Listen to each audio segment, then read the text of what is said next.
It's Gemini 215. We in Philly, rocking with your boy Maine from behind the bar.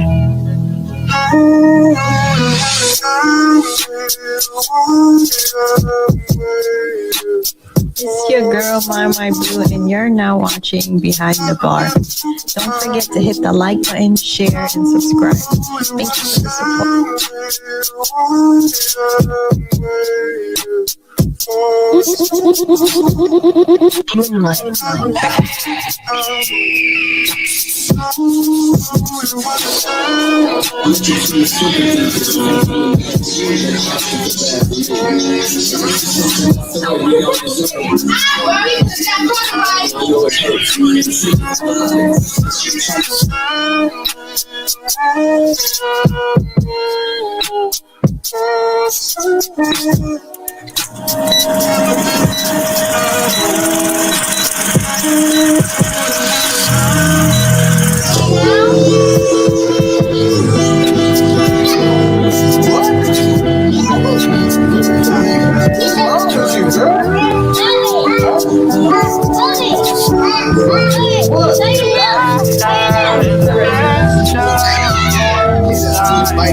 Good, but I know this ain't the peak though, cause I want the money in the cars and the clothes.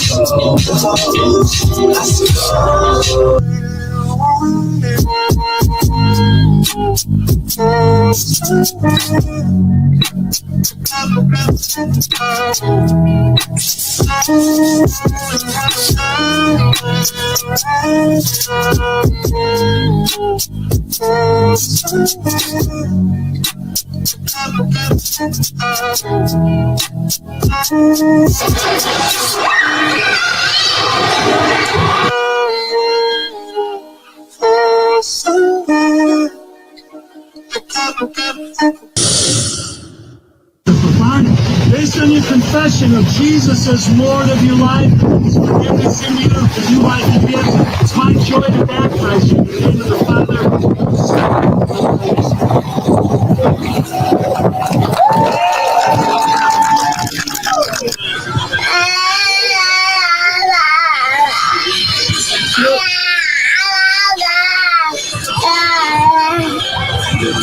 Okay. What's up, baby? So, I'm gonna break this up instead of break something else up, be a little more weird. But I'm making it because I want to see how proud of you I am. Not only am I proud of you, I love you with all of my heart. And coming down to really think about it, you're kind of like the only uncle I really got. So, I'm glad I have you in many ways that I didn't think I had you before. I've grown to learn and really get to know you, and I'm really proud of how far you've come. Yo, yo, yo, yo, yo, yo, yo, yo, yo, yo, yo, yo, yo, yo, yo.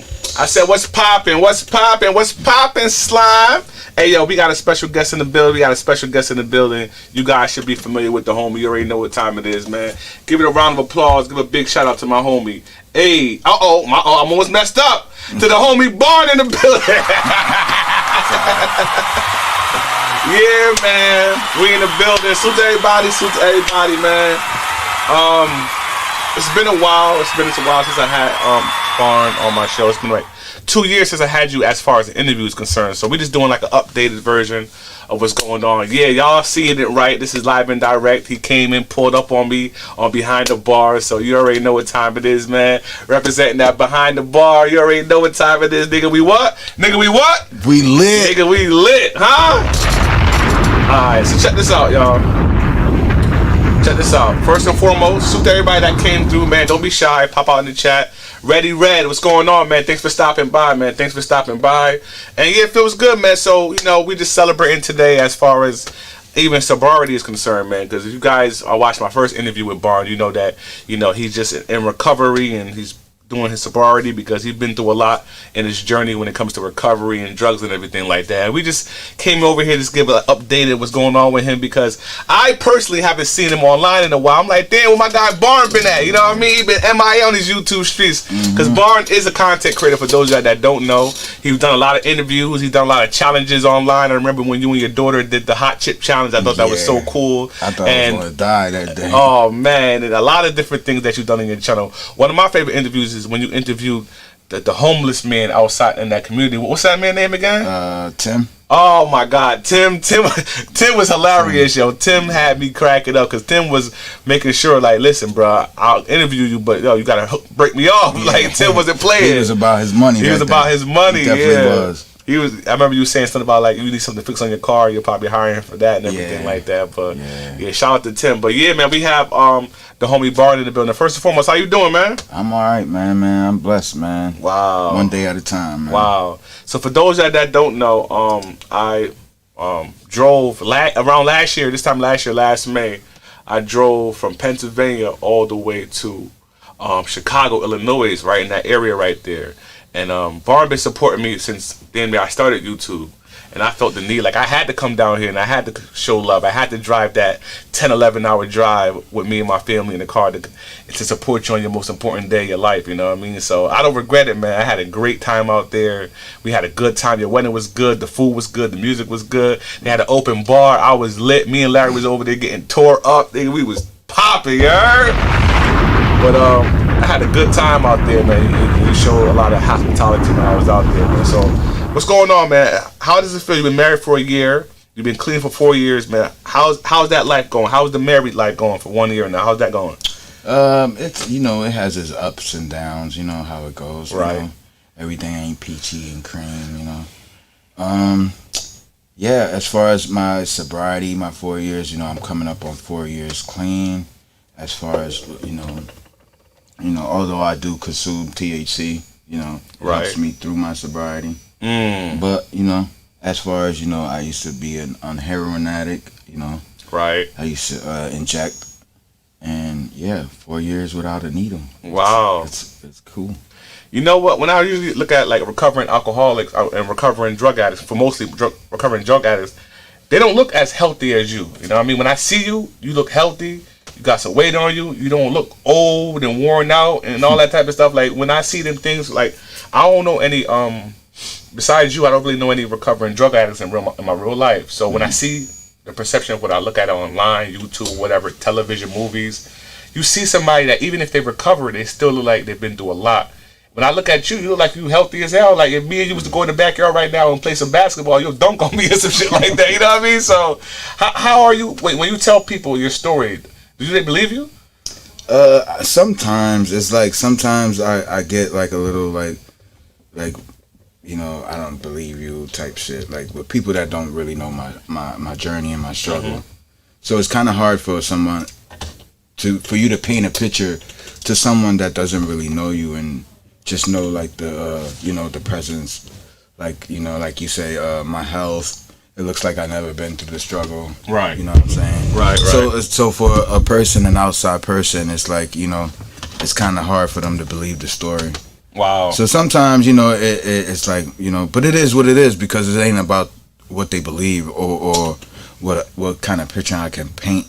It's just, the proof is in the pudding. If you guys ever want to check it out, it's all over online. Right. But sometimes I do get like you never shot up drugs or you never did what you did. Right.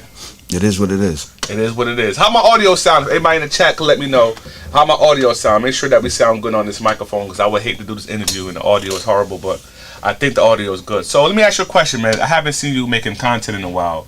You know, you had a channel. You had 2 channels that I know of. ATG Barn channel. Then you had What's Your Story TV. What's going on with you as far as that side of the field as becoming a content creator? Like, why haven't you made content in a while? It's still the same channel when it was ATG Barn, and you know, then I switched it to ATG TV, and then after you know me and a certain individual had a fallout, I dropped the ATG TV off of it and it became What's Your Story TV, because it was basically more about spreading awareness on recovery and spreading more awareness on the active life of addiction. So it became What's Your Story TV. Okay, and by you doing that and making a channel about sobriety, was that helping you with your sobriety by talking about your story to other people? Was that therapeutic for you by going out there, telling your story to other people and talking about that type of thing? How did having a YouTube channel help you out mentally? It helped me out mentally a whole lot, because it was a platform that I was able to like express myself, you know, and as transparent as I am, you know, to give more awareness on the active life of addiction and the homelessness that's going on, basically more in the area of Kensington, Philadelphia, where I was born. I wasn't born, but where I was raised at. So yeah, I just wanted to give out more awareness on that side of the field. So why did you stop making content? Like, what's been going on? I haven't seen you in a while. Why have you stopped? Life showed up. Wow. Life showed up, and you know, sometimes you know, although you know, I would love to spread more awareness and you know, bring more, like I said, bring more awareness to the internet. You know, because I feel like the internet just push out negative content. You know, true. You know, the narrative be negative. So I just wanted to spread more awareness and stuff like that. But as far as now, you know, like I said, life showed up. Right. And, you know, that's more important than making content right now. Wow. I'm glad you said that. You know, me, as you know, being a content creator for 6 years, I can relate. You know what I mean? Life happens. And sometimes, you know, we got other important things that goes on. Like for example, you say you out there trying to bring awareness to sobriety and tell your story and everything like that. And when you got your own personal things going on, it's like sometimes it could get overwhelming, even with me, you know. As you know, I've been doing this for 6 years, and there's times where I feel as though like I need to take a break because of what I got going on in my personal life. And sometimes the negativity and the drama and everything that happens on this side of YouTube, you know, it interferes with my personal life sometimes. So sometimes I got to sit back and fall back, take a reality check, give it a few weeks off, and come back when I'm ready, you know what I mean? But this is not an easy job to do. You know, people think coming behind this microphone and talking to people is easy, but sometimes you don't understand what the content creator and everybody go through. Shout out to everybody in the chat. Reno be smoking and drinking. Shout out to you. Shout out to Reno. He opened up his own restaurant out there in Texas. Shout out to Reno, man. Reno got it going on. Reno, man. Tracy, salute. How you doing? Nice to see you. Salute, Tracy. Nice. Yeah, man. So, you earlier when you was talking about your channel, you said you and a certain individual fell out, and you used to go by the name of ATG Barn. Right. And correct. It was. And tell everybody what does that stand for, ATG? ATG, you know, as some of the viewers know, you know, me and a certain individual, I was helping his channel out around the Kensington area, and the ATG goes by Against the Grain. It was also, you know, a movement that me and a certain individual had, and I just jumped on board, and you know, being as though that we went through what we went through, it just, you know, a lot of it becomes because, you know, I was also bitter, you know, and you was bitter about what? You know, with the whole wedding situation. Okay. And stuff like that. For those that don't know, his friend, he expected him to come to his wedding, and he didn't make it to his wedding, so. And it really meant, bitter, right? Yeah, it really meant like him being there really meant a lot to me, because he was one of the main reasons of why and how I met the woman that's in my life today. Wow. You know. Wow. And like I said, you know, I just wanted him to be a part of that. Wow. Because and I can understand that. It was one of the main reasons that, you know, I am where I am today. Right. So what's the status with you and this individual today? Like, what's going on with y'all relationship? There's no bad blood. You Okay. know, I reached out to him recently. Okay. There is definitely no bad. That's why I said, you know, it was just a bitterness that Right. I had within myself.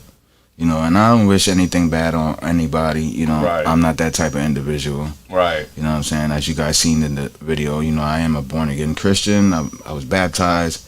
So I just try to, you know, move forward in life because, you know, I'm not a perfect individual. I'm far from perfect.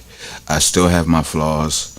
I still have things that I have to work on, you know, before I can continue on in any aspect and part of my life. You know, I still have to work more on myself than anybody, you know. And you know what that's called? That's called being human. Right.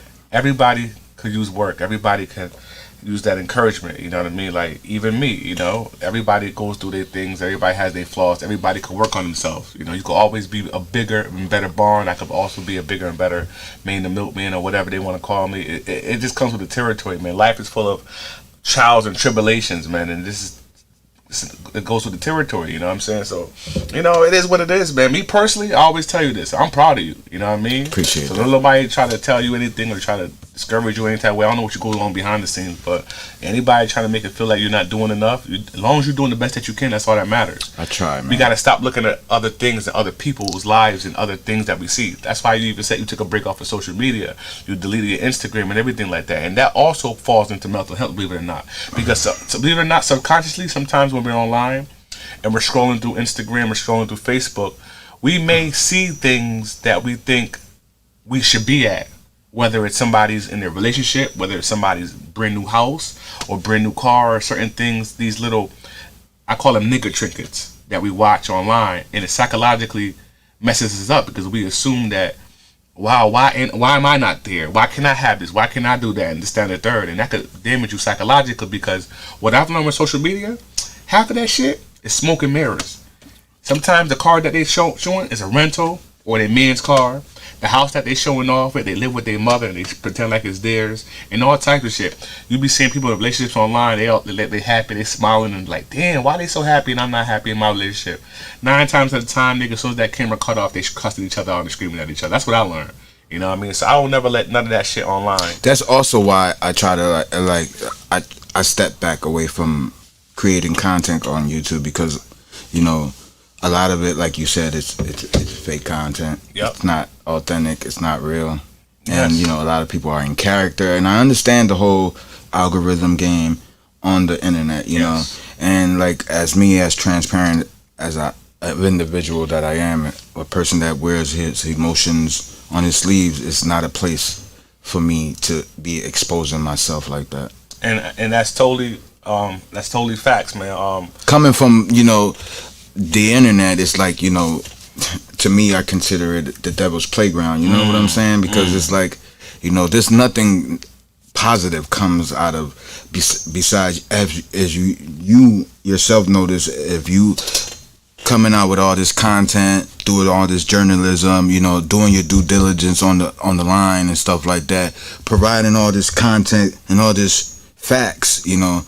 People don't care about the facts. You know what I'm saying? No. They really don't care about what you're doing in life. They care about the entertainment that you bring in. Yep. You know what I'm saying? The lies, the deceit, Yep. the false narrative. You know, that's what they care about. And I don't have any of that to provide. Wow. There you go. I don't have any of that to provide. Wow. Well said. You just said, you couldn't say it better than me. I don't have any fake content, any, you know, anything that's be like, oh shit, Barn said that, or like, did you watch Barn Channel doing that? Wow. Like, I don't have any of that. Wow. So people don't want to see that. So that's why I kind of like stepped away. And I don't blame you. So me as being a content creator, I tried every little avenue to see what sticks to the wall. So I played that game where sit back there and do some type of characteristic thing because I know that's what the people want.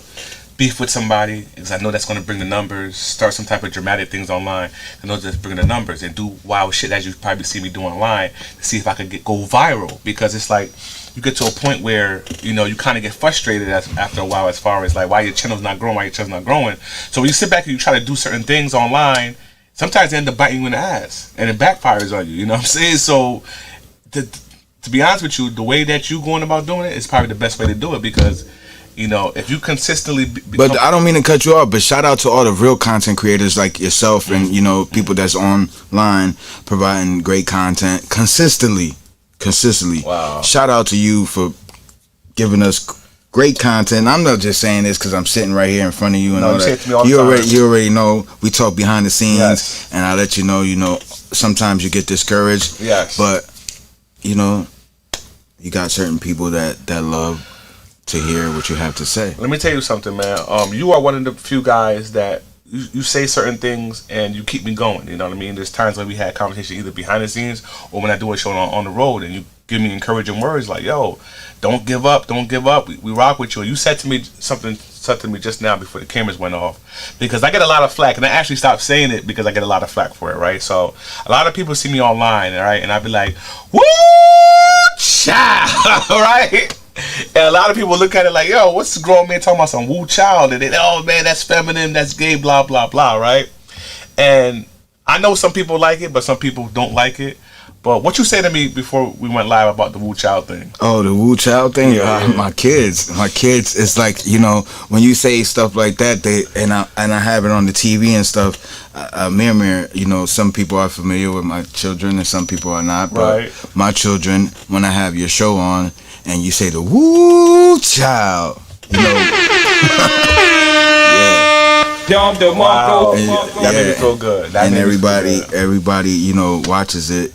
My son, he mimics it every time he see it. You hear him in the background saying "Woo child." Wow, that exactly made my the day. same That one. made my day. Yeah, I'm serious, man. I could pull. I believe I sent you a footage one time. Yes, but I yeah. could pull if I can, I could pull a footage clip out. But you know, I'm pretty sure you have it. Yes, I sent it to you. You sent it to me. Yep. Yeah, my child. He's like, "Woo child." That's a whole fact. And they all say it too. Hey Zaddy, how you child. doing? Salute. Zaddy says, "Woo child." Yeah, salute to what's up. everybody in the chat, Salute man. to everybody in the chat, man. If y'all can, make sure y'all like, share, and subscribe to Please the channel. do. You know what I mean? See what I'm saying? Like, you see how your numbers are right now? Right. Because we're having a real conversation and stuff like that. Yep. Now, if you would have came on here and would have been like, "Oh, this person, Hassan Campbell this, or 10 Toes Down that, and this is the 050 this," and you know what I'm saying? We would have been, you know what I'm saying? Our numbers would have been a little. But since we out here talking about some real shit, you know what I'm saying? They don't want to hear about. They don't want to be out here. That's what I'm saying. It's like it's not a place for real people. You know what I'm saying? Not saying that you're not a. No, I get what you're saying. You ain't gotta understand what I'm saying? explain that. I know what you're saying. But like it's just too much. Wow. I can't do it. So you really come and visit Philadelphia. You come out here every once in a while When I can.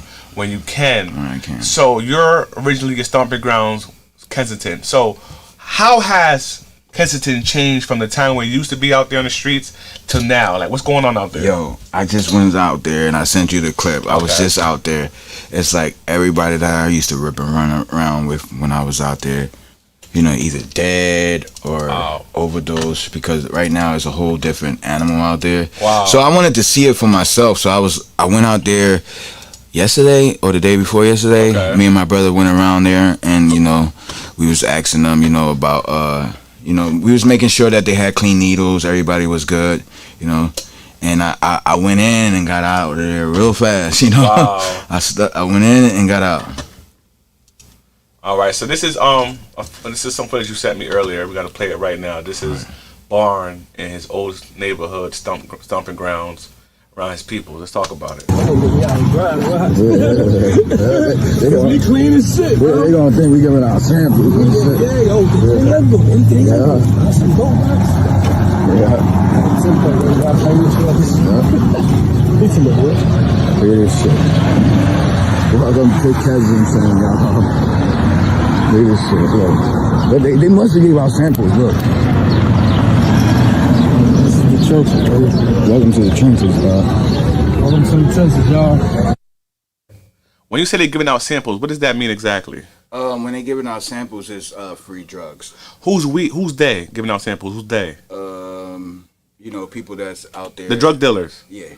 Okay, so that's illegally. They're illegally giving out samples out there for the people to get them a hit so they can come back for more, right? That's how that Correct. works? It normally goes by like if it's a new material, new product. Right. You know, they want the people to sample it to see if it's worth selling or if it's worth even being on the streets. Wow. So they use them as like a crash test dummy? Am I getting that correctly? Or am I Yeah, tripping? so you know how the crash dummy, they go and they put them in the car and, yes. and they go and they crash. Right. Yeah, so it's sort of kind of like that. So they, instead of like being in a car, they give you the drug and they tell you to go ahead and try it, and you might crash out, or you know, if you got your seatbelt on, you might make it. Is this true or not, right? So if a drug dealer sells somebody a bag of dope and that person overdoses on that bag, does that drug dealer, is he now a hot commodity? Is the people on that does the drugs, are they going to want to go to that drug dealer because it gave somebody an overdose, or is that like a misconception? Well, when it goes back to that, like I'm gonna refer to myself, you know, I was always one of the ones that, you know, wanted to know where the best drugs was at. Although I am from Kensington, so I should know where the best drugs is at. But sometimes, you know, when you watch the overdoses that's going on around Kensington, people, I don't know, it's insanity, but if you overdose, that's the stamp you want. It's like, so it's like, you know, it's like, I don't know, it's weird. It's like, I don't know why they would want that drug if that person just died, but me you myself, were an example, yeah. me myself, You I want am. that one. I want that. Why? I want it because it was a good, you know, it was just sometimes. I don't know. It's so weird. It's just like, yeah, it's like when you pass out samples, and sometimes I will wait till people get their sample and just like see if they fall out or overdose, even if it was to see if it was even worth getting that sample. Wow. Yeah. Wow. So if they ain't fall out, I'm not going to grab that sample. They ain't going to do shit to me. I'm going to show you something right now. We're going to get back to this clip that we just showed you. I want to show you a clip right now, right? And the clip I'm going to show you, my question to you is this. What should somebody do if they see somebody in this situation, right? So this is, Bar never seen this clip before, which at least I would think he's seen this clip before.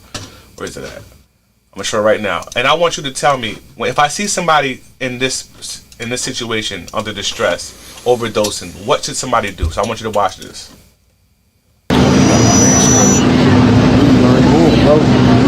He been doing too much, bro. Yo, you gotta tighten up, bro. Tighten up. Friends? Yeah, that's What why. you doing? So why you do that to me though? You try to push me. I just want to. You're not helping. You want to help? That's a different story. I'm the face of Zombieland. I'm the face of this shit. What did he take? I'm the face of Zombieland. What did he take? I don't know what he took. I don't know what he took. That look like ice. He took that ice. You know what he's on? No, I don't know what he on. You know for a fact that's K2? Okay, he wasn't involved in the shooting. Oh yeah, that's definitely the K2. He wasn't involved in the shooting, right? No. He's just high, right? Yeah. No, he literally dropped at the same time the shooting. Just he didn't do it, just being high. So we're gonna try to get him on the bed. He's your boy though, right? So you're gonna try to calm down, right? Why don't you help? You want me to come? You want me to come? I get an ambulance car too. Hey, yo, chill out. Wawa, chill out, Wawa. All right, so I'm talking to Barn right now, and he knows the guy who recorded that footage just now. You know what I mean? Oh, you got you got the hearts up there. He knows the guy that recorded the footage over there, right? Tell the people exactly who that man was that recorded that footage. It's an artist from out there. He goes by the name of I think Skrilla. Mm-hmm. You know, he was out there shooting a video, and as he was shooting the video, you know, somebody had went through their little situation, and you know, out in Kensington, he just, you know, people just pull their phones and cameras out anytime something drastic is going on like that. Okay, Yeah. so my question to you is, right, how do you feel, even though you know this gentleman, he's an artist out there, how do you feel if people are recording people in that type of situation? Like, you know, I when me and Frank used to do it, I used to think that it was like spreading more awareness and stuff like that, but as I was, you know, as the years going on, you know, sometimes you do have to like kind of like censor what you put online, because it's like, you know, people would portray you to be like this type of person, like, oh, why are you recording, you know, the people going through at their lowest point, if it's sincere, if you're recording it to like spread more awareness and to not doing this stuff. But a lot of content creators that are in Kensington, it's like one of the hottest things on the internet right now. So it's like, they trying to make views and all that, make money off of people's. Everybody's trying to make their little couple dollars off of it. And sometimes it is exploitation. Okay. And then sometimes it is authentic and real. Right. And you have certain individuals out there that's pushing out content that is real and is authentic, and then you got certain individuals that's out there just doing it for clout and stuff like that. There you go. Somebody that I watched from Kensington, Lego from Surviving Kensington. Lego. I used to watch Lego a lot, and Lego to me was real authentic. You know what I mean? I really think he was coming from a genuine place where he went out there bringing awareness and interviewing people out there. So yeah, shout out to Lego, and and I think that there are some people like that, but that particular situation, when I just seen that like 2 days ago, somebody said it to me, and I was like, it was cringeworthy. And even me, me, I be want all the clout, but me, I don't think I got the heart to sit back and record somebody going through that, because I'm thinking they about to die. You know what I mean? But to each his own. It is what it is. So, and they could have been dead. It's like a lot of times that it's footage of me out there all over the internet with me just passed out, overdose. So I believe our last interview, the thumbnail that you used, it was me overdosed. Right. But yeah. So Kenzo, shout out to the Dirty Kenzo, man. Shout out to Kenzo. It's been overexploited. Things have evolved. Interviews are fine, but drug use on camera is done. Yeah, that's definitely facts. Wow. That's a fact. Shout out to the Dirty Kenzo up in the building, man. Shut up. So, so you went down there. I didn't finish watching that footage. I want to show y'all the rest of the footage of Barn down there, right in the trenches with the people. Let's talk about it. Look at that. That's when y'all done? Yeah. Got clean needles and all that stuff? Yeah. That's good?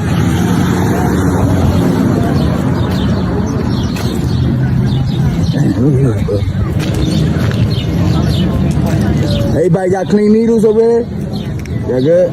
Clean needles. I got clean needles.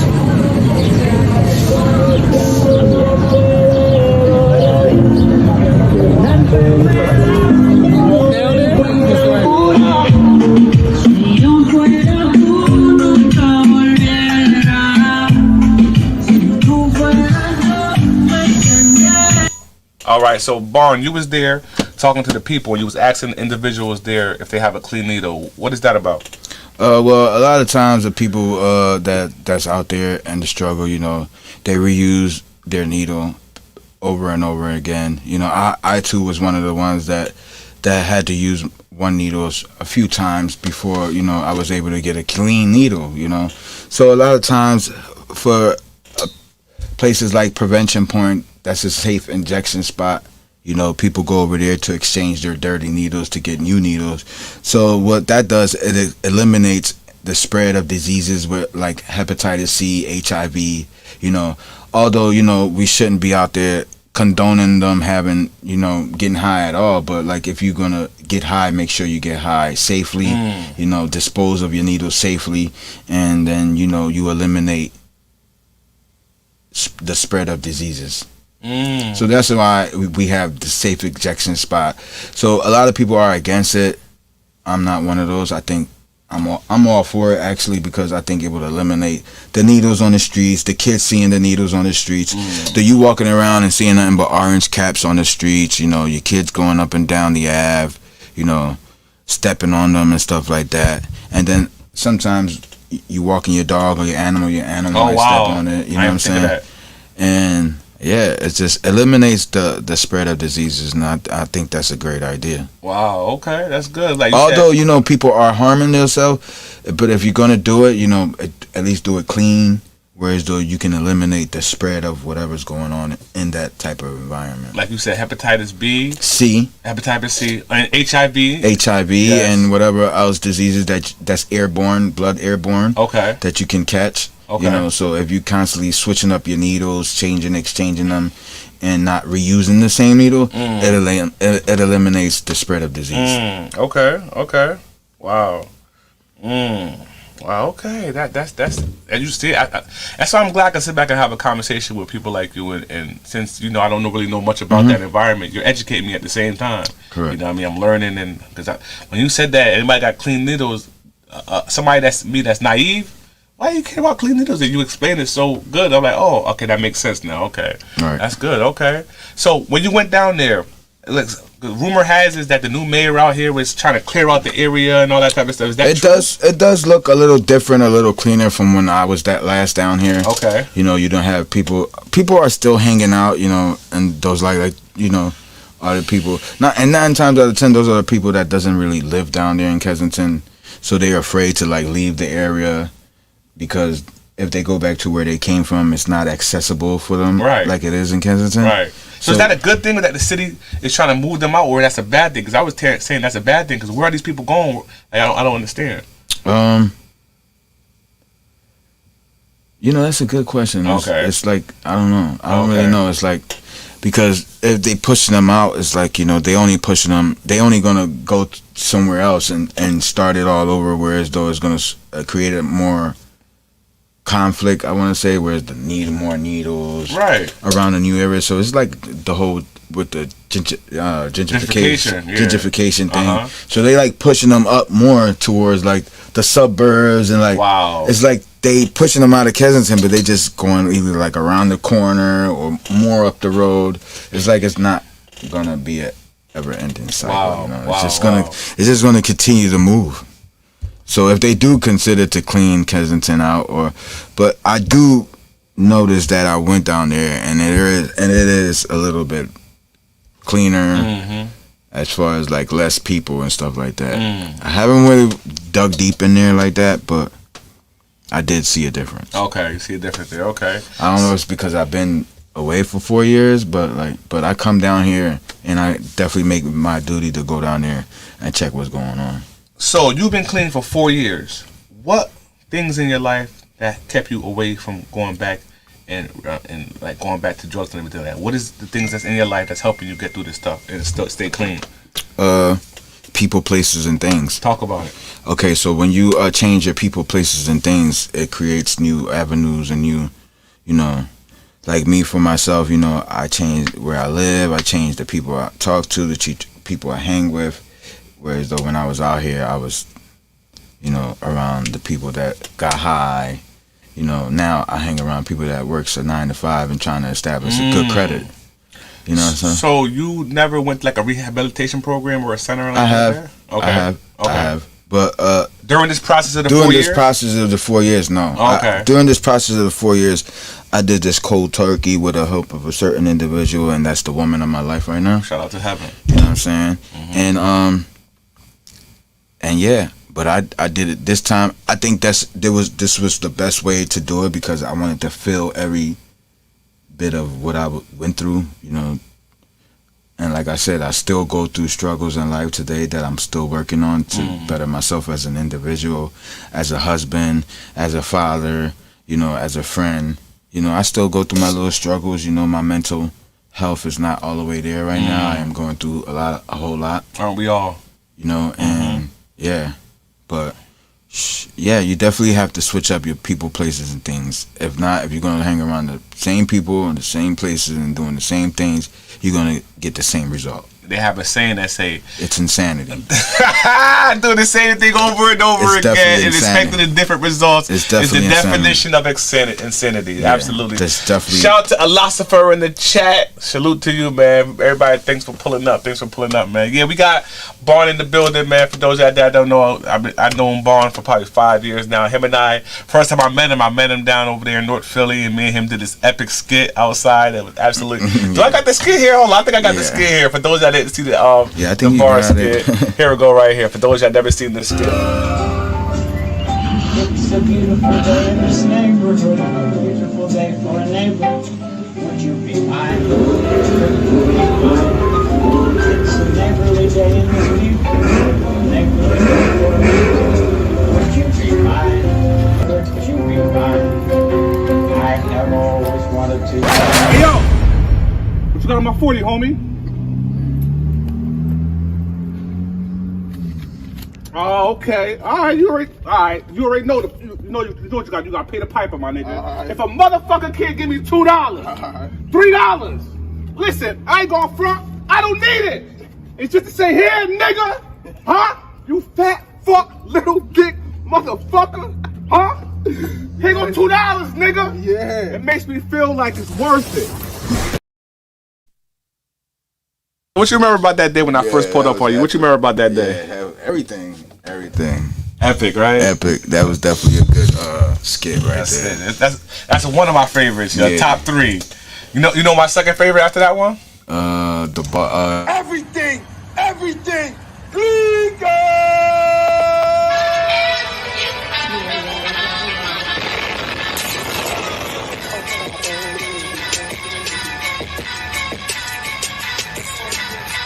Yo, I gotta tell you, man, that shit you guys see and all that shit, that's in the dress. That's why I told you.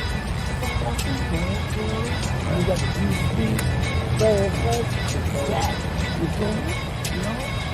This guy with the suede shoes, and yo, he almost the Renegade. You know, man? Yeah, because he ain't got no socks, you know? Yo, you got socks? Yo, you know? Yeah, man. Yeah, come on, man. There you go.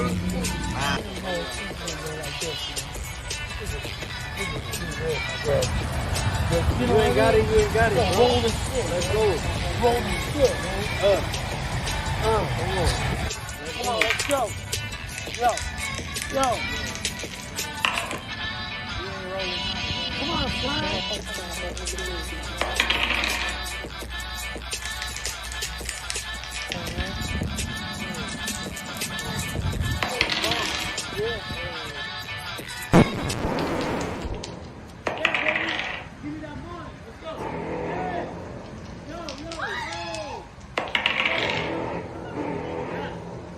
What's up, man? What you want me to say, man? Getting paid, yo, bro. Yo, I'm over here. Bro, I ain't playing with that shit, bro. Let me get that shit, man. Next time I'm gonna fucking run. Hey, listen. Give me that shit. No, I don't give a fuck. Give me that money. Give me that shit, bro. Hey, yo, Larry, I've been looking for you all week. You know what you owe me. Stop playing, nigga. Huh? I got fall back. You don't know what's going on with my brother. Fall back, man. Where my money at? Hey, man. Stop playing with me, nigga. Give my money. You know you owe me. You know how much you owe me, nigga. How much you owe me? Huh? The whole shit, nigga. A motherfucker can't give me $2, $3? Huh? Nigga. Make me feel like it's worth it. Stop playing, goddammit. Fucking on with this punk ass nigga. Yo, man, we joking with you. It goes $2, nigga. It makes me feel like it's worth it. Yeah, we back. So that was a clip from my guy Barnes' wedding. You know what I mean? Had a great time out there, man. Shout out to my mother Teresa was in the building. Yeah, Mama T. I have a clip here of me and Mama T that was actually. Yeah, when you took her phone or something. Oh my God. She was like, I send you $5 every month. I need my $2. They didn't pay $2, man. What's wrong with these niggas, man? Yeah, she go right there. Yo, man, what you asking for? She's trying to play me out, yo. She didn't give my $2. I gave you a packet lint, didn't I? All right, you know what? We'll get this Candy Crush. We gotta get something. Oh, this guy. $2. This guy. Oh, hell no. Yo. My lifeline. 3. Where? Hey, man. Yo, what the? She don't want to give my $2. Yo, man. I told you it's in You brought Barnes into this? Yo. fan. Oh, hell no. Hey, look. Collateral? I can even Collateral? Come on, Slime. I can't get $2 a year. I got you, man. I'll give you the $2. I'll give you the $2. I got $2. Let's go. Go to the car. Let's go. Teresa's not having it. Come on, girl. I'm messing with you.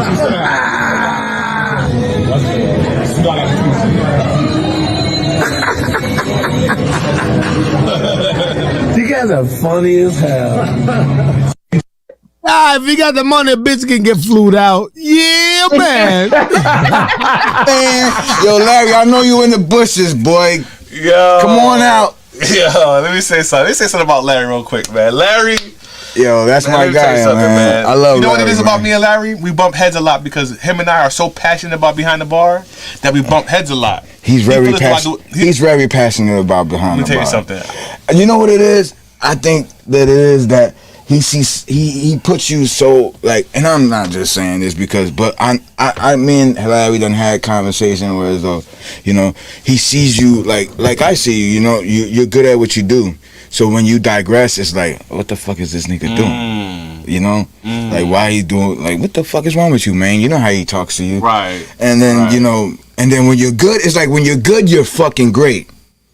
But it's like when you entertain the dumb shit. Wow. It's like, yeah, I think that's what it is. I think that's what you guys' relationship is like. He wants to see you elevate and do more, but yeah, you come back and you entertain the fuck shit. Wow. Because sometimes you do say, I'm done with the dirty sector, I'm gonna stick to my normal journalism. Yes. And then, you know, us as audience, we engage and we buy that. You know, and then with a person like Larry, where he holds you up here and then you come down here and you be like, but what the fuck? Wow. You know what I'm saying? That's why I think where you guys crash at. And listen, I totally agree. The way you broke that down was totally the truth. You know what I mean? Like right now, you don't see that none of the dirty sectors in my chat right now. Not at all. Like you just said, I'm not talking about Hassan Kim. I'm not talking about 050 or 10 toes down or Zip with the drip. So they like, I got somebody on here, we having a real life conversation and they're like, we don't want to support you. That's why I don't claim the dirty sector. I don't know if you know that. I don't claim them. I exploit them. You know what I mean? So you it's see, like look, behind the dirty Kenzo, he gave you a check 100%. It's like they know, like if we talk about you behind the scene, we talk about you. Right. You know what I'm saying? Right. And we be like, you know, man was on point. He was killing it. You know, and then sometimes like, damn, like, you know. Yeah. Me too, myself. I had to take accountabilities too. Like sometimes I'd be like, damn, what the fuck is man doing? Wow. You know what I'm saying? Give me an example. It's like, you know, like with the whole situation when you went to New York and that whole 10 toes down situation. Dude's a fucking clown, by the way. Okay. I don't really even know this guy, but like the way he went about it was a cold clown move. You know what I'm saying? I agree. You know. Let me tell you why it was a cold clown move to me. Let me explain to you why. He got people in his jurisdiction, like Hassan Campbell, who talked about kicking his mother down the steps. He got people like a Zip with the Drip that's in his jurisdiction talking about his kids look like piglets and violating his children. We got people in his jurisdiction in Brooklyn, like C. Franklin, that wants to fight this man and talking shit about this man. We got people from all over YouTube that's in his jurisdiction that's violating him. But he choose to come at a nigga like me because I said something about what he said on the internet, that when he was in prison, he used to sell pictures of himself half naked to people in the real world so he could get money out there. So But he said that himself. He said it himself. So when I come in and I report the story and I clown him and I put him in like different thumbnails and like different G-string underwear and I'm making fun of him, he don't like it. You know what I mean? Meanwhile, he could go on his shit and diss me and call me behind the zipper just 2 weeks ago. Guess who he's talking about on the show 2 weeks ago? Me. You're asking me where these people at? Where's behind the bar? Where's this person? You went on. You came and made. See, that's what I'm saying. You made a skeptical of yourself online, talking about so why you talking shit about me? Why you making fun of me? And I fell back and I don't talk about the nigga no more. And he's trying to drag me back out. Well, you know your numbers are going up. Why is he talking? You see the bullshit I'm talking about? Yeah, that's what I'm saying. It's like, you know, damn if you do, damn if you don't. You know. But yeah, no, you absolutely right. Yeah, bitch. But yeah, man, that's the bullshit we talking about. That's why. Yeah, but I thought that was a clown move. You know, I thought that. On my end too, though. On my end too. But you was going out there doing your journalism. Yeah, though. but at the end of the day, I'm not sticking up for you. I'm just saying you was out there doing your due diligence as a content creator. I was trying to. Yeah, and then you got backdoored by, I believe. Don't even say his name. Fuck that nigga. Oh, I ain't gotta say his name. All right. Well, yeah, fuck that nigga. Yeah, all right, but you got backdoored. And you got snaked, and then they like, oh, we got to capitalize off of this. I seen the whole play. Wow. You know, I seen the whole play, and I didn't even know what was going on. Wow. Yeah, because, you know, I don't be on this. Wow. But I seen the whole play. So you watched it live? I watched it live.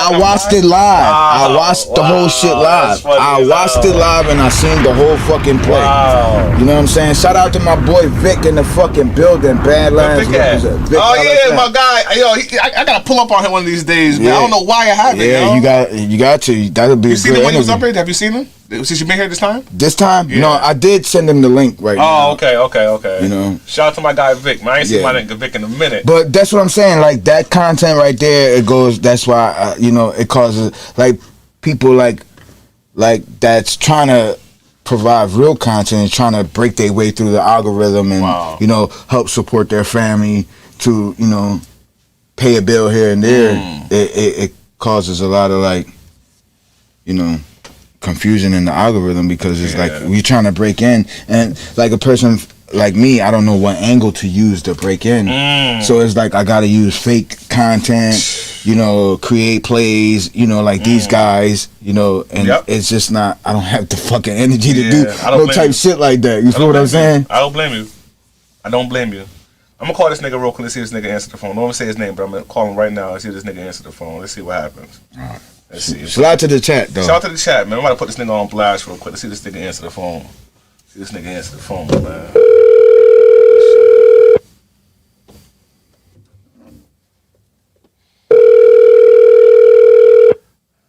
No, not my phone. I'm calling him through the speaker. That's why you hear. See, that nigga ain't answer his phone. See, that's the games we play, you know what I mean? So yeah, I get it. I understand. You want me to try? If you got the money, bitch can get flued out. Yeah, man. He might be working. That's a whole fact. But he definitely listening. He definitely listening. I'm doing a commercial break. I gotta make a phone call real quick. I'm gonna do a commercial break, but until then, you already know what time it is, man. We lit. Yo, all the Prezi, no! Yeah, all the niggas, man. Come on, Prezi, don't do that. Prezi, don't do that. This is everybody get opportunity. I gotta mute this nigga. I'm sorry. I gotta mute Prezi. I gotta mute the Prezi.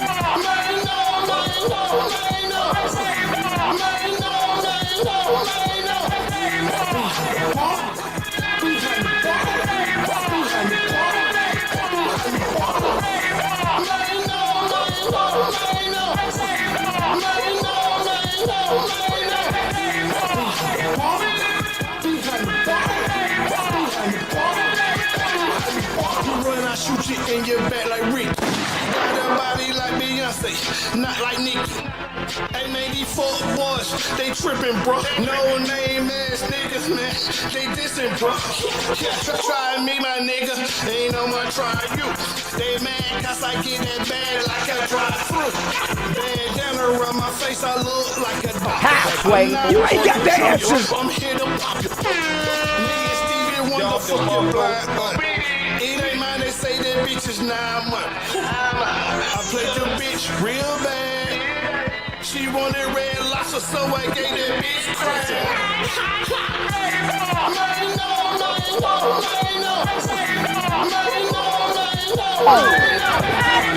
He needs some milk.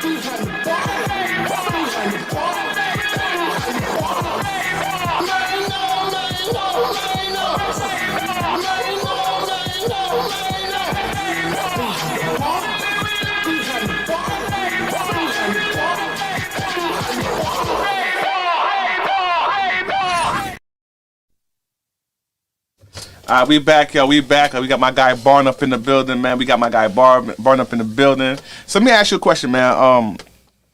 Living out in Chicago, how is it out? How is it out there, like there? I know you live in the suburbs, probably. How is it different than Philly? Because I know that Chicago area, they get it popping, even though you don't live in the city. But kind of, what's the difference between Philadelphia and the real Chicago? Because I'm sure you've been down to the real Chicago before. Absolutely. I haven't really been down. Did you go to Old Block with your family and all that? Yeah. Okay. But we didn't go in. Like, I didn't even go down there. My son and my niece and all of them went. My sister, they went down there. But like, as far as like, yeah, Chicago is definitely like their own entity. You know, they have their own slang, their own, you know, fashion, their own, you know. It's like any other hood, you know. Do you stick out when you're there? Absolutely. Okay. Absolutely. I'd stick out. Wow. The first thing they tell me is, you're not from down here, right? Oh, wow. Just by how you talk.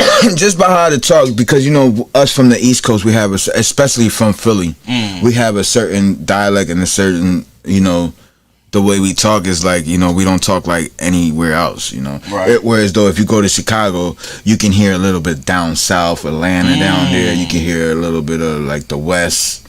So that's why I don't know, that's why they call it the Midwest. But like, you definitely hear a little bit of like, they have like a little bit of down south type of ish. Right. with Chicago. Okay, yeah. Well, my first time going out there just because of you. I would never been out there if it wasn't for you, man. And shout out to you. I tried their deep dish pizza. You know what I mean? How you, what do you? Because that's what they say in Chicago. When people come to Chicago, as far as like tourists, is because they say it's a lot of good food out there. Because downtown is like all types of like different. You got Indian food, Italian food. You got your deep dish. Right. You got your Harold's Chicken where you been I went at. there, yeah. What you think about, how did you rate the deep dish pizza? All right, the deep dish was something different. I don't think I ever had anything like that. But what I'm understanding is that the places that I went to were commercialized. You know how like in Philadelphia, down there with a cheesesteak, they got the what's the two ones down there down in South Philly? The two ones Pat's and Geno's. Pat's and Geno's. So people say if you want a real cheesesteak, you don't go to Pat's and Geno's because that's the commercialized one. You go out there, over there in North Philly, Erie Avenue right there. And you go to a corner poppy store. Yeah, even a corner poppy store is better than what they say down there at Pat's and Geno's. So I went to a generic one, like one of those commercialized ones in downtown Philadelphia. Start with the letter D, I can't forget. But to me, it was good. But people are telling me, nah, you got to go to, like what you're saying, go to the corner store and get your pizza. I'm like, corner store? But I enjoyed it. I definitely enjoy going out there and eating the pizza. But Harold's fried chicken wasn't nothing to me. It was something typical. Like a lot of people say like Harold's chicken. They have a better chicken besides Harold's out in Chicago. Oh, okay. I wasn't really. It wasn't. I can't forget the name, but people like my coworkers and stuff. I'll be like, yo, what's up with like? Is Harold's chicken really like the best chicken out here? Okay. Because the chicken out in Chicago does taste different from the chicken out here in Philadelphia. Okay. It's definitely a different taste. Gotcha. I don't know what it is, but it's definitely a different taste. There you go. He said it's D'Alessandro's. Yeah, there you go. Thank you. D'Alessandro's. D'Alessandro, yep. Yeah. Let me ask you something. You becoming a parent again for the second time around because you have a 19-year-old. How old is your son? Yeah, I do have a 19-year-old. He just graduated, by the way. Shout out to him. Congratulations to your son for graduating. Let me make sure I give a nice little round of applause for that. That's a whole fact. Being a parent the second time around, now that you are in a situation where you are married and you're raising a family, how is it being a father this time around? You get a second chance of being a father full time. How does it feel like? Yeah. This time around is like, well, I didn't really experience the whole fatherhood the first time around because I wasn't even in active addiction. It was just I was more into the lifestyle, the street lifestyle. I was gangbanging, I was in and out of jail. I was, indulging in the street corners. And I wasn't really a part of my my oldest son's life, which caused for me to go to jail, and come out. And when I came out, he was still young, so that's when I jumped into the active addiction afterwards. Wow. So he really didn't get to experience like the dad that my new children have today. Right. So I don't know how much that plays a role in his life, but I do know that it's probably like, here is my oldest watching me treat his siblings a certain way, and he never really got a chance to experience that side of his dad. So it plays a whole lot of mental stuff on me because he didn't really get to experience this type of father that his siblings had. Wow. So it's like, it's like, damn, like, well, how do I fix this? Or like, it's kind of like, it's hard, but I just keep trying to just show him through his siblings that wasn't the type of dad that he had. This is the type of dad that he really should have deserved, but he never got it. When I met your son, when I came to your wedding, it seemed like for me from the outside looking in that y'all have a real tight relationship now, you know what I mean? Yeah. But I can only tell from the outside looking in because I seen y'all talking and laughing and joking with each other and all that type of stuff. So, I guess it may take time for it to fully solidify because we just got Father's Day, which is yesterday, you know what I'm saying? Did you get a chance to see him when he was up here? No, not yet. Okay. And that's I don't want to get too personal. Get too personal, let me know. Yeah. No, it's not too personal. It's just like, again, it goes back to like, he's entitled to feel any way he feels. Got you. But it's not like, it's not really like, his mom did a good job raising him. Oh, okay. His mom had him all his life. Right. So it's like now that I'm this type of individual, it's like why now, you know, type of stuff. It's like, you know, not through him, but you know, I get it. You know, I don't want to say too much, but like it is what it is, and now it's like the only thing I can do is like, you know, I'm a type of individual that I like to say a lot, you know, and as a recovering addict and as a person that's been indulging in the street lifestyle, it's like I say a whole lot at the moment, and sometimes I don't act on what I say, you know, and it creates conflict in certain relationships in your life, you know, whereas though, you know, you don't stand on what you say, you know. But that's life though, Barn. Right, life. Shit happens where sometimes you're not I know, able to. but it's like, you know, you know, certain people hold you at a certain standards, you know, and then here you are, this person or this individual, and then it's like, you know, it's like it's hard because you're trying, and it's like you think you're trying the best, but other people might see that you can do better, and then you're like, but I'm giving you better, and it's like, you know, no, you can do better. You know what it reminds me of? What's that? My relationship with Larry, how you just said that, how, you know, he looks at me like I should be able to do better, but I continue doing maybe some dumb shit, man, where he probably be looking at it like, damn, bro, I know you got the potential, but why are you continue to doing this? So when you describe how you feel, it reminds me of that. And by the way, we got people saying Happy Father's Day to you in the chat too, man. You know what I mean? Appreciate That's a fact, it. you know, it's not easy. You know, we get a bad rap being a father because sometimes, man, it's not that easy to really, you know. Yeah, no, Murph. What Murph's saying is they think their best is your best. No, yeah, but what I'm saying when I say that is like, you know, like I really could do more than what I'm doing, but in my mind, being as though that I'm a recovering addict and I'm not sticking the needle in my arm, I think that's enough. You know what I'm saying? Whereas though I forget about everything else as far as like fatherhood, you know, being a better husband, you know what I'm saying? Wow. I forget because I think that just because I'm not sticking the needle in me or like acting a certain way, that I think like, damn, I'm fucking doing great. Wow. But it's really not like that because I forget about everything else that comes with a part of being how I want to say without like sounding all like, I don't know. It comes with part with like, you know, all right, I'm a recovering addict. I'm doing things according to the books as far as staying sober. But I'm staying sober, but I'm not being a good dad. Or like I'm staying sober, I'm not being a good husband. Or I'm staying sober and I'm not doing like, you know, it's like, you know, and yeah, that's the type shit that, yeah. Wow. So, as we spoke about earlier, you've been married for a year now, right? And how difficult it is nowadays is being married. Because me, I've been married for 13 years in August. It'll be 13 years in August. And 13 years in August, right? Yeah. Here I am. I'm coming up on a year. A year. I've been married a year. In May, right? In May. May been a year. Yep. And like, this ain't about you, but I want to ask you, like, through your whole, you said 13 years? 13 years. 13 years. What type of trial and tribulations have you been through as far as being a married man?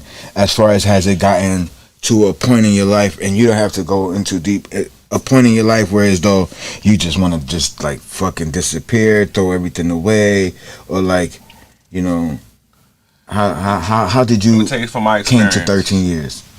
It's an emotional roller coaster. You know what I mean? I can relate to what you just said. Sometimes you feel as though you're not doing enough, and I feel as though in my mind, by me making sure I go to work every day, putting putting a roof over our head, and putting food in the refrigerator.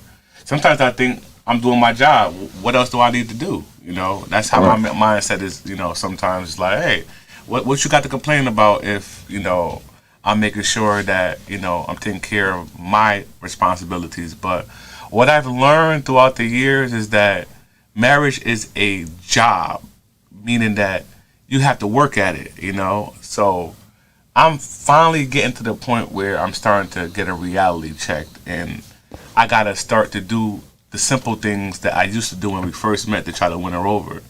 So, you know, I've been finding myself randomly giving her flowers just because it's Wednesday, giving her a card because it's Wednesday, and everything like that. So, you know, I gotta go above and beyond. And a lot of things that I kind of messed up on, which I thought I was doing good, was everywhere we went, I took our kids with us. You know what I'm saying? It's like, I never really understood why it just got to be me and you. I want to bring my kids with me. And then I learned that sometimes she just want me and her.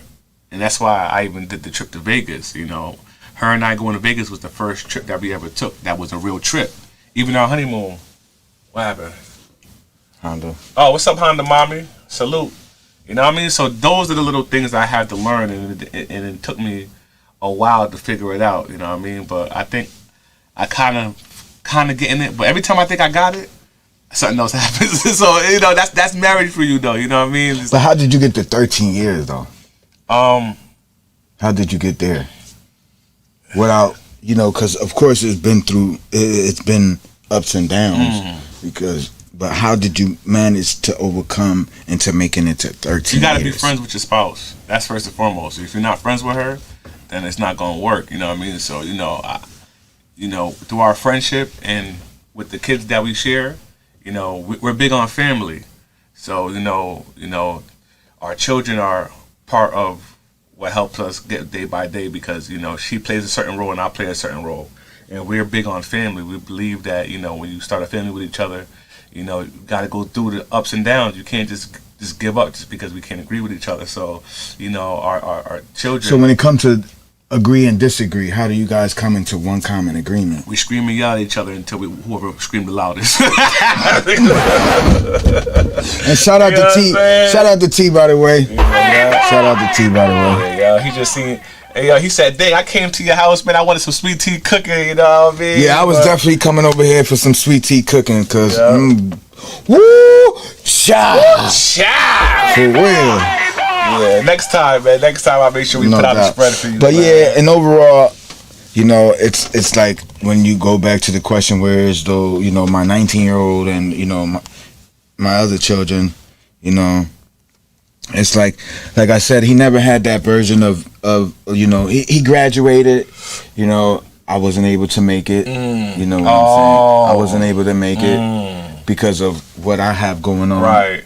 You know, and it's like, how do you explain to a 19-year-old that barely had his father in his life to like not even make his graduation? Ouch. You know what I'm saying? I get it. It really, like, you know, okay, you wasn't around when you was going through what you was going through, but here is my biggest day, you know, and you weren't here. It's like, you know, it's like, you know, he fully understands of what's going on right now because, you know, the situation that I'm going through, but like, you know, his mom, you know, without saying too much, you know. Can we put that in comparison? Because we spoke earlier, right, about a certain individual who you was really tight with, who got you on YouTube. He didn't show up to your wedding, and you remember how that made you feel, right? And it turned you bitter.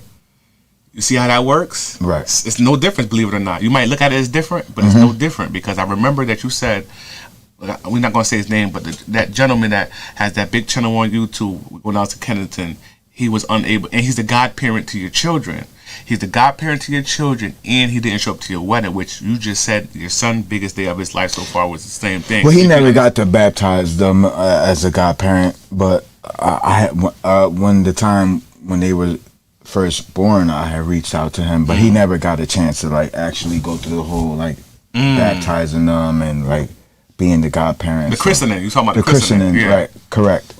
So, but like, yeah, you said it's kind of like it's that. Similar. It's you similar. know, remember how you felt because he didn't show up to your wedding? Right. I may have agree. been the same way your son felt because you didn't show up to his high school graduation. Right. And that's why he probably feel that same Correct. bitterness. Remember how you used the word bitterness earlier about your boy? So same thing, but you know, that's life. You know, things happen, and Chicago ain't no hop, skip, and a jump, bro. You know what I mean? For you to come here or for them to come right. here. It's also like you said, what's the difference of me coming from out here to Chicago? It's also been like a whole culture shock, whereas though, you know, I come from this upbringing and here I am in a certain and people lifestyle and people life, you know, to try to like, you know, make this drastic change is like, it's kind of like, you know,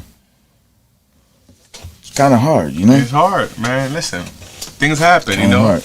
I have a similar situation than you. You know, I don't live far like you live far, but well, my hometown is like 3.5 hours away. And there's times where I couldn't make certain holidays, like you know, certain Thanksgivings. Sometimes we have it here, sometimes we have it there. Mother's Day just passed back in May. I wasn't able to see my mother on Mother's Day, and in my mind, I'd be like sometimes we feeling like, damn, I want to see my mother on Mother's Day. But sometimes in life, you know, you got to make certain choices because you can't be everywhere at once. You got obligations and priorities here, there in Chicago, as it's hard to get out, just jump back and forth. You know, it's very expensive. I think when I drove from here to Chicago, because I had an SUV, I think in gas and tolls alone, no cap, was close to about $500 round trip. From here, round trip to come to the wedding. It's about $20. I had to fill up my truck 3 times just to get to Chicago. To come back, I had to fill up 3 times. So that's about $70 per fill up, or $80 per fill up, or whatever it was, plus the tolls to get back. So it's not even, it's expensive as hell, and it's a long ass that's drive. why they say it's sometimes it's better for you to fly out. Yeah, it's expensive as hell. Instead of just like, but you know, you think about, oh, my car, I'm not gonna have a car, I gotta get a rental, so it's gonna like kind of like add up. You better anyway. off flying, dog. Shit. Yeah, but if I was to have to go back out there, I'm flying. Yeah, it's definitely better flying, definitely. But yeah, I totally understand it. I totally get it. Shout out to Rich Martinez. Yeah, I heard somebody passed away in the sector, man. Rest in peace to Shark IP. You know, I always salute him when he was in. IP passed away? Yeah, that's what. Yeah, I seen that on Jessica chat. Jessica did a show. Oh wow! I did not see. I don't even be in the loop like that. Right here. Rest in peace to. I didn't even know. Shark IP, Israel Perez. I didn't even know that. Yo, rest in peace to IP. He's from Chicago. Oh no, I didn't know that. Yeah, he's from Chicago. Oh, wow. He's from Humble Park. Oh wow! He's from Chicago. Definitely sorry to hear that. Yeah, man. he used to be up in my chat. Big up to IP, man. Rest in peace. My condolences to his family. Rest in peace. Rest in peace, man. We had a debacle, and we're gonna kind of gotta bring it back because y'all cleared the air of you and my guy Rico Squad. All my niggas on set day. Oh, Pain. Long story short, him and Latin Pain. Yeah, you know, that's my guy though. Pain. Shout out to Pain. Shout out to Latin Pain. But shout out to Latin Pain. You and Latin Pain got into like a disagreement and misunderstanding earlier in YouTube. This is about 3 years ago or whatever. Right. And I used to talk to you, and I even spoke to Pain. I was like, man, I should tell Pain, yo, I said, yo, he's a good guy. I said, yo, Barnes is a good guy. I don't understand why that had to go left or whatever. And he told me, he was like, yeah, man, I kind of felt bad after the situation and you guys spoke or whatever. But that goes to show that's how, like, adults supposed to go about doing things. You know what I mean? Like, that was some man shit how you guys were able to have a conversation and figure things out. Unfortunately, it don't really work like that on YouTube. You know, once when people have disagreements, they start making content about each other all day, every day. And they be beefing on here for years sometimes. I'd be like, what the hell? Y'all still beefing and shit like that? That's what I'm saying. That's why when I go on YouTube sometimes I'll be like, they still pushing the same fucking narrative. Crazy. Same narrative, just a different angle. Wow. Same shit, just a different angle. And that's what separates you from them. Talk about you it. come around and you bring out facts, shit that's popping, and then you go on to the next one. You don't recycle your content. Nah, no. People push the same narrative, same play, same angle. Wow. All the time. Wow. And that shit is a turnoff. Real talk. I try to keep it. I'm over at fucking Rumble and fucking Kick watching real fucking content right now. Okay. You know what I'm saying? I'm not on game with that. Okay. Yeah, whereas though YouTube is fucking playing games with real content creators. Wow. And like it's really like it sucks. Wow. It sucks. Yeah. There's no money over here. None. No money over here. Nope. You want to get sponsors, you want to get endorsements, all types of shit. Look at this setup. As you can see, you right here live and direct. You can see all this stuff is not cap. All this equipment that I put It's together, definitely not a lights, facade. camera, action, all this type of shit, right? Everything you see here is definitely real. But if I pick this up, it's definitely going to go bang. You know what I'm saying? The liquor is real, the all liquor that shit. is real. This shit is definitely, let me smell it. Because it might be some apple juice Yeah, or some do your shit. thing, man. Do your thing. Do your thing. Oh.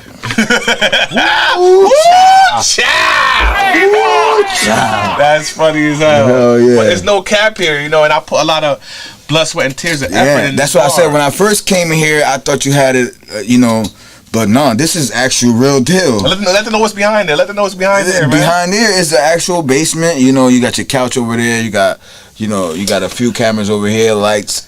You got a TV, PS5, bathroom around the corner, bathroom, treadmill. It's definitely real. It's a man cave down here. You know what I mean? So I invested. I put a quarter of my basement and I put my investment inside the bar. Oh, they say you have a green screen, man. Who said that? No, look. This is not a green screen. They said you have a green screen. Look. But it's true though. It's true. People said that I had a green screen. I grabbed this and I put it back. Look. Yeah.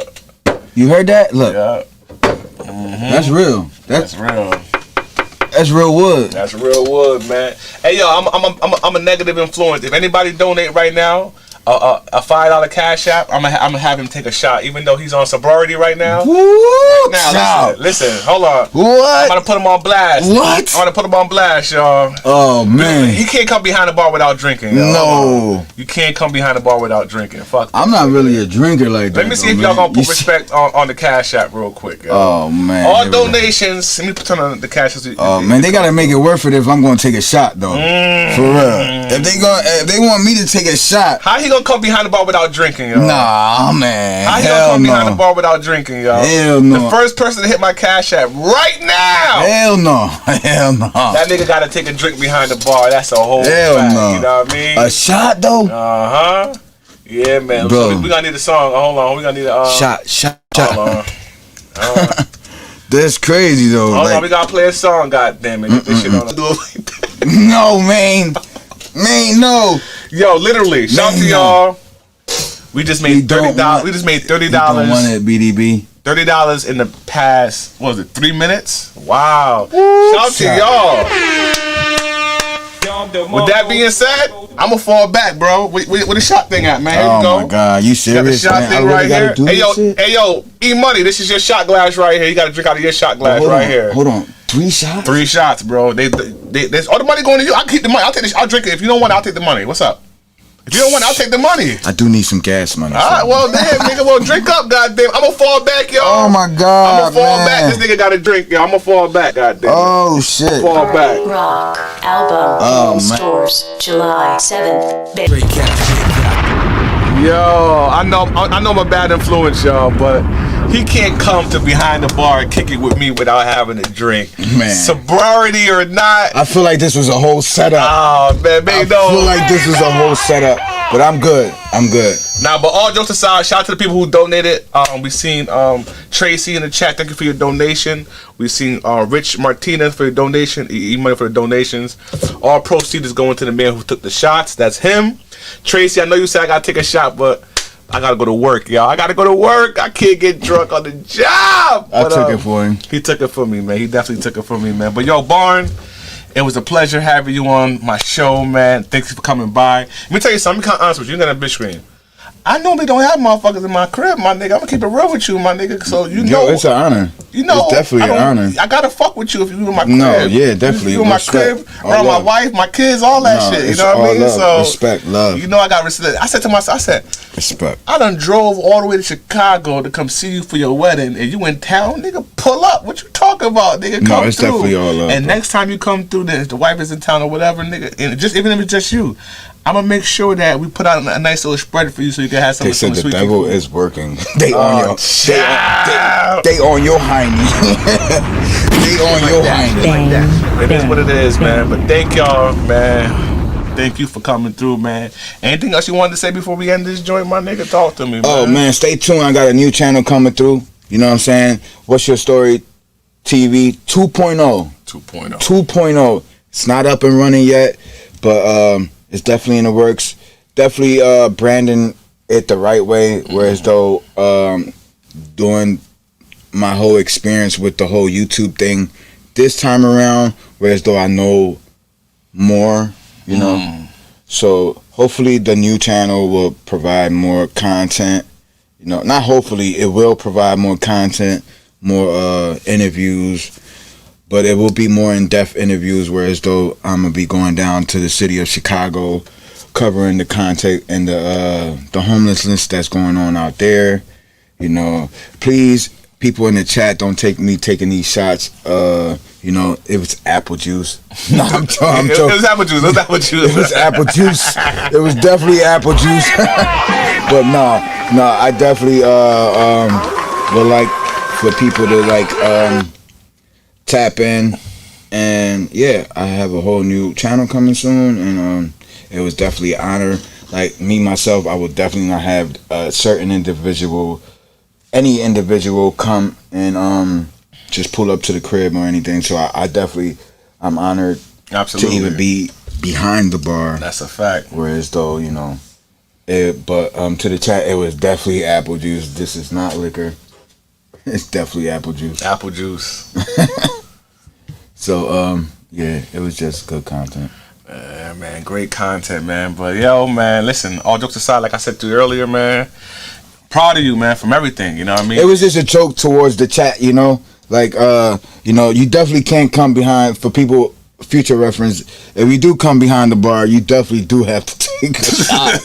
You know what I'm saying? Or two or three. You know what I mean? You definitely got to do that. Yes. You know what I'm saying? Yes. But yeah, you know, shout out to all the #1 supporters that's been supporting me throughout my journey. Honda Mommy, Murph, Rich Martinez, you know, Global Media Inc. He stopped by a few times. Shout out to you, Global Media Inc. You know, he taught me how to do all this shit. Yeah, absolutely. All this shit. Like, I ain't know how to do nothing when it comes to I thought nothing. that was your manager, for real, for real. It might as well have been. Yeah, because you know, you definitely do give him credit. Yeah, that's my man right there. Look, I got his logo, all that shit right here. Look at this shit. Where's Global Media Inc. at? Right here. That's his logo right there. Goddamn it, that's the whole flag. You heard? Drop a bomb for Global Media Inc. Goddamn. For real. No, for real. He's been over What's Your Story TV. Oh yeah?